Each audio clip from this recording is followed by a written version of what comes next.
y decíamos que hay movilización de distintos puntos de la provincia hacia la legislatura provincial. Hay una movilización importante convocada sobre todo desde Uspallata. Entiendo que van por todos los medios, incluso a caballo en una movilización que pretende ser bien masiva. Entiendo que desde ayer lo está haciendo. Y estamos en comunicación con Marcelo Giraud, geógrafo, docente de la Universidad Nacional de Cuyo, miembro de la Asamblea Popular por el Agua de Mendoza. Marcelo, buenos días. Florencia Halfon te saluda. ¿Cómo te va? ¿Qué tal? Muy buenos días, Florencia. Bueno, Marcelo, ¿por qué hay una discusión que a un sector de Mendoza le parece importante dar y en qué se parece a la discusión de 2007? Bueno, en 2007 se dio, digamos, el gran debate que resultó en la sanción de la ley 7722, ¿no? Una ley que establece fuertes restricciones, pero no prohibición de la minería metalífera. Luego de eso, en el año 2008, se dio, entre 2008 y agosto de 2011, se dio la discusión en torno al proyecto minero San Jorge, bueno, el que hoy justamente tiene su instancia institucional final en el Senado de la provincia de Mendoza, ¿no? Porque Minera San Jorge, en aquel momento en manos de otros dueños extranjeros, había presentado justamente un proyecto que en el fondo es muy similar al que hoy se está evaluando. Y bueno, a lo largo de 3 años hubo fuerte discusión, debate en la sociedad mendocina y resultó en un rechazo legislativo, justamente atendiendo a los cuestionamientos fuertes que distintos sectores desde la ciencia estábamos expresando y a la falta de licencia social. Así que ahí en ese momento la Cámara de Diputados expresó un rechazo unánime y bueno, pasaron los años y en enero de este año nos encontramos con un proyecto que con algunos cambios cosméticos, sin embargo, es conceptualmente similar a aquel rechazado hace 14 años. Los legisladores que apoyan el proyecto, incluso los que lo impulsaron junto al gobierno provincial, sostienen que no afecta para nada el agua. ¿Puedes explicar a los brutos como yo en qué sí afecta? No, por favor, de ninguna manera, brutos, pero bueno, hay que tener en cuenta, en primer lugar, que este proyecto no está en cualquier parte de la geografía provincial mendocina, sino en una de las cabeceras, en el extremo de la cuenca del río Mendoza, ¿no? El más importante respecto del uso humano, aguas abajo de San Jorge vivimos 3 de cada 4 mendocinos, más de 1,5 millones de habitantes. Y hay principalmente el temor, digamos, pero un temor fundado, no paranoico, de que pueda llegar a afectar las aguas subterráneas del acuífero del arroyo Uspallata y por ende del río Mendoza, del cual es afluente, ¿no? Pero eso no es por derrame, es por la propia minería. Exactamente, sí, es decir, que el proceso minero y los residuos generados por la minería puedan llegar por drenaje ácido de mina, puedan llegar a afectar, a drenar hacia las napas subterráneas metales pesados y eso llegar a contaminar la cuenca del río Mendoza. La minera aduce que el depósito de colas estaría en la cuenca inmediatamente situada al norte, pero hay que decir que el rajo a cielo abierto y las 3 escombreras y la planta de tratamiento están en la cuenca del río Mendoza. E inclusive esa cuenca de Yalgoraz, que está justo pegadita hacia el norte, en realidad, si bien del punto de vista superficial es una cuenca endorreica separada de la del río Mendoza, subterráneamente es casi seguro que efectivamente está hidrogeológicamente vinculada. Por lo tanto, esta es una de tantas, pero una de las principales incertidumbres científicas y falta de definición concreta por parte de la empresa minera en relación a los riesgos que entraña esta mina, que por supuesto son múltiples, tienen que ver con todos los elementos del medio ambiente natural, social, cultural, pero por supuesto que el agua es lo que más preocupa al conjunto de los mendocinos, ¿no? Y en este caso, en el caso de de Minera San Jorge, sobre todo la cuestión de la posibilidad de contaminación del agua que bebemos 3 de cada 4 mendocinos aguas abajo. Marcelo, con la cual regamos. ¿Cómo te va? Nico Fiorentino te saluda, buen día. ¿Qué tal? Muy bien, Nicolás. ¿Su rechazo es puntualmente a este proyecto por las características de este proyecto, por la ubicación de este proyecto, por el tipo de explotación que plantea, o es en contra de la explotación minera? A ver, minería siempre ha habido en Mendoza, de muy diverso tipo, minería de minerales de segunda y tercera categoría, minerales no metalíferos, y por supuesto también de petróleo y gas, ¿no? Es decir, el petróleo y el gas, la extracción de petróleo y gas es también una forma de minería, el INDEC la clasifica dentro de las actividades mineras, y de hecho, por ejemplo, Mendoza, digamos, tanto en términos de empleo como de valor económico generado, tiene mayor producción minera, si lo miramos desde ese punto de vista, que la provincia de San Juan, por ejemplo, ¿no? De manera que no es que los mendocinos nos quedamos sentados arriba de una riqueza monetaria sin explotarla. Uh-huh.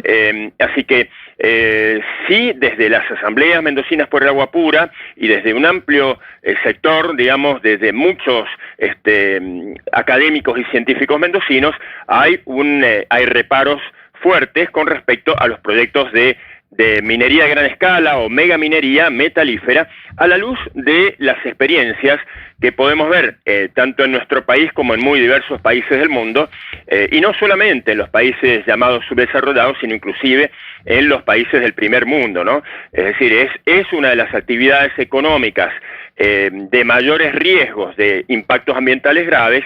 Y bueno, justamente en Mendoza, donde el agua es un bien común tan vital, tan preciado para nuestro clima árido y semiárido, los mendocinos hasta acá, en mayoría, hemos optado por un modelo de desarrollo económico que privilegie justamente el cuidado del agua sin correr los riesgos que entraña la megaminería metalífera. Y si lo pongo al revés, lo ponemos a otro lado, ¿hay mecanismos, formas, vías de hacer este tipo de explotación o un proyecto asimilable a esto sin que afecte de esta manera o que sea aceptable para las organizaciones que rechazan este proyecto? Respecto de la minería metalífera, creo que son pocas, pero sí es cierto que se puede hablar de minería, no de minería sustentable, como se le gusta decir al gobierno y al empresariado minero, por supuesto, sino de minería con mayor o menor grado de responsabilidad o de riesgo, ¿no? Por supuesto que hay muchos países, por decir, a ver, sin ninguna cuestión peyorativa, del África subsahariana, donde las grandes transnacionales mineras pueden campear a sus anchas sin importarles gran cosa el ambiente.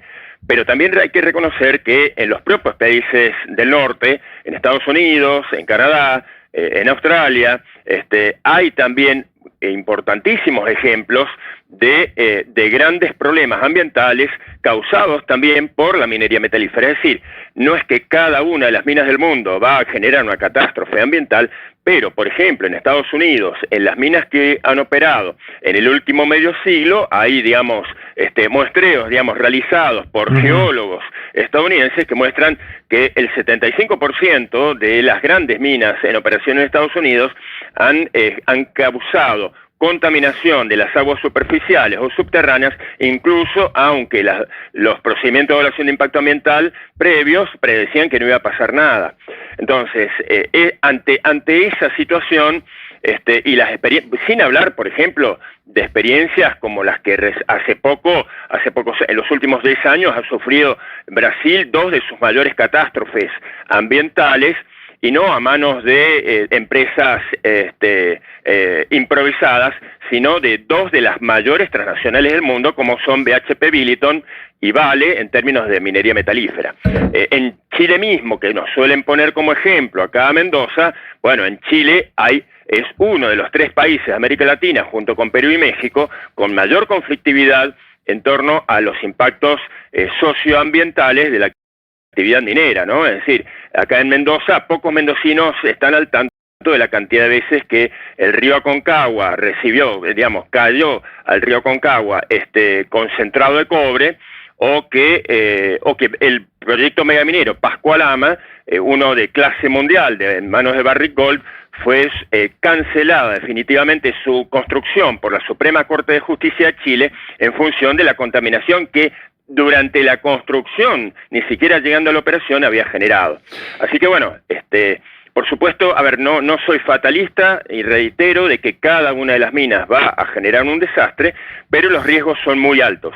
Y entendemos que quienes deben decidir sobre el grado de riesgo que una sociedad quiere asumir en su territorio, bueno, es esa sociedad y no, digamos, el capital transnacional. Una más, Marcelo, hay un argumento del oficialismo mendocino que tiene que ver con la aprobación de estudios de impacto ambiental que fueron aprobados en diputados, que entiendo iban a ser aprobados en el Senado, y que quienes defienden esos estudios dicen que ya ha intervenido la ciencia para decir que acá no hay mayores riesgos. Y sin embargo, entiendo que desde el ambientalismo dicen hasta dentro del CONICET han rechazado esos estudios de impacto ambiental. ¿Cuál es el argumento? Bien, efectivamente. Enseguida respondo por el CONICET.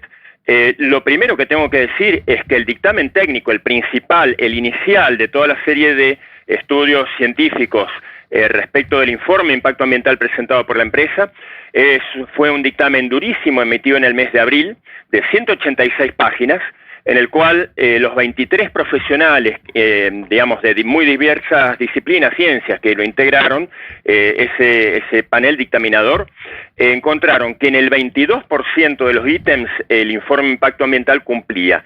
En el 78% restante, o cumplía parcialmente o no cumplía en absoluto. Ese dictamen durísimo, digamos, clasificando las objeciones, las observaciones entre prioritarias, relevantes o de forma o metodológicas, ese dictamen nunca le fue trasladado a la empresa. De las 186 páginas, el gobierno lo redujo a apenas 3, en las cuales le planteaba 14 preguntas o cuestiones para que la minera y su consultora respondieran, y esas respuestas jamás le fueron remitidas nuevamente al dictaminador técnico, la Fundación Universidad Nacional de Cuyo. Como es el estilo, es que las respuestas del proponente le vuelvan al dictaminador para que se dé por satisfecho o no con las respuestas a las preguntas o objeciones. De manera tal que el procedimiento... O sea, hicieron un resumen arbitrario, decís vos. Exactamente. Respecto, digamos, eso fue muy poco conocido. De hecho, la mayor parte de los mendocinos, inclusive al día de hoy, todavía lo desconoce. Y respecto de la cuestión del CONICET, que levantó muchísimo más polvareda y se conoció a nivel nacional. Lo que sucedió allí es que una investigadora del CONICET Mendoza, que había sido designada como representante titular ante la Comisión Evaluadora Interdisciplinaria Ambiental Minera, junto con una suplente, sin haber participado en todas las reuniones, en la reunión final de la CEIAM firmó un informe final que es extremadamente lavado, que no da cuenta de la dureza con la cual varios de los dictámenes habían sido emitidos, y eso causó fuerte disconformidad en muchos otros investigadores del mismo Centro Científico Tecnológico Mendoza, que conocían muy bien el proyecto, que lo habían venido estudiando y evaluando, que inclusive algunos de ellos habían participado en la audiencia pública /privada, esto sería otro capítulo, y produjeron un documento científico muy fundamentado, muy fuerte, digo, no un investigador, sino un conjunto de 3 investigadores del IADISA, el IANIGLA y el INCIUSA, y alcanzaron a publicar un resumen de ese documento con aval institucional del CCT Mendoza en la página web. Por presiones del Poder Ejecutivo mendocino, al parecer de parte de la propia vicegobernadora que intervino ante el Poder Ejecutivo Nacional y el CONICET, hubo una reunión muy ríspida de las autoridades del CONICET Nacional y la vicegobernadora con las autoridades del CONICET Mendoza, luego de la cual las autoridades locales terminaron decidiendo, en función de las presiones recibidas, dar de baja ese documento.